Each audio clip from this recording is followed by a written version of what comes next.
taken this coronavirus pandemic for my family to organise themselves with FaceTime.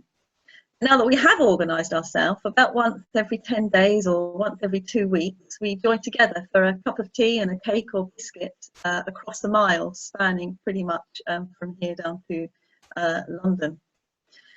Joining together over food is something that holds memories for all of us. When I'm talking to bereaved families, they often recall for me the amazing Sunday roasts that their late gran or mum used to cook for them, and how they used to gather around the table and enjoy that time together, food and fellowship and family. Our own memories of sharing food together as children may be quite similar, or perhaps we remember picnics in those summer days, or maybe autumn days toasting marshmallows round a campfire as night falls, or perhaps a celebratory meal out. Following on from that wonderful reading that we had last week, when we heard of the continuation of Peter preaching on the resurrection and ascension of Christ, today we discover what it was that those early believers, those 3,000 added to the number of apostles on the day of Pentecost, got up to. And as we do, we discover that they had a fourfold plan: devoting themselves to the apostles' teaching, devoting themselves to the fellowship, devoting themselves to the breaking of bread, and devotion to prayer. In just reading these words, we can sense just how zealous they were in the faith. The fledgling church was emerging with energy and anointing. It had a purpose and a drive. There was an urgency in all that was done, as they lived as people who held everything in common, and they gave financially to those who were in need.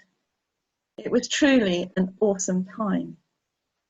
A time that Peter, as he denied ever knowing Christ just so recently, could surely not in his wildest dreams or his wildest nightmares ever imagined being a part of, never mind a leader, such a pivotal figure.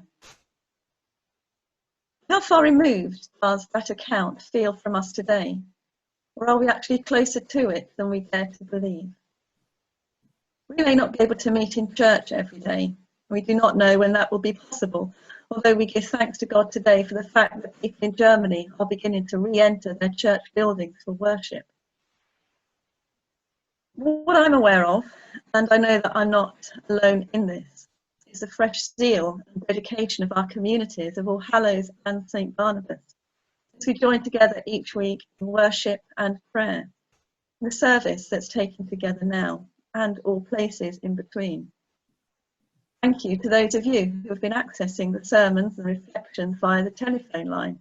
And if you've not tried it yet, why not give it a go? The number is on In Touch. We can tell by the statistics that it is a well-used resource, and a midweek reflection replaces the Sunday one most weeks.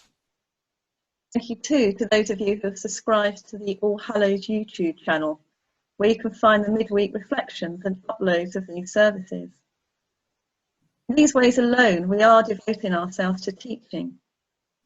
Each week, prayers and Bible readings are included on In Touch for you to use if you don't know how or what to read, or how or what to pray.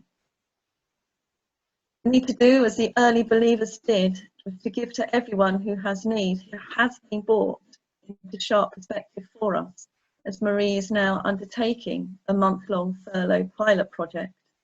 Please do continue to hold her and all those involved in this diocese in your prayers. And as I've already mentioned, please do remember both churches at this time and continue to give financially. Even though the doors are closed, our ministry isn't closed, and sadly our bills still keep coming in. One thing though that we're not able to participate in as a fellowship of believers in one place is the breaking of bread. And indeed nationally, churches cannot do that either. Going around God's table in a service of Holy Communion. But if we read closer in that passage, we learn that the believers broke bread in their homes, and they ate together with glad and sincere hearts. So today we too are going to break bread in our own homes and eat together, united in God's love and held in the palm of his hand, just as those early believers were. At this time, it is easy to think about what we can't do in this enforced separation. Let us think about afresh what we can do together, even though we are apart. It didn't take those new believers long to establish a pattern of worship, and God added to their number daily those who were being saved through their witness, their prayer, their worship, and their dedication to each other and to God publicly and in their homes. So during this unknown length of time, we are in our homes living and worshipping, which I hope and pray are places of safety and security for you. What is it that God is preparing you for? Indeed, what is it that God is preparing us for? As we dedicate ourselves in a new way to worship, using that same fourfold pattern of the early believers: dedication to prayer, to teaching, to breaking bread, and to fellowship. Because it was through this commitment and zeal for God that he added to the number daily those who were being saved. May we today have the boldness and strength of faith to believe that despite the lockdown restrictions, God is doing the same thing now. Amen. Amen.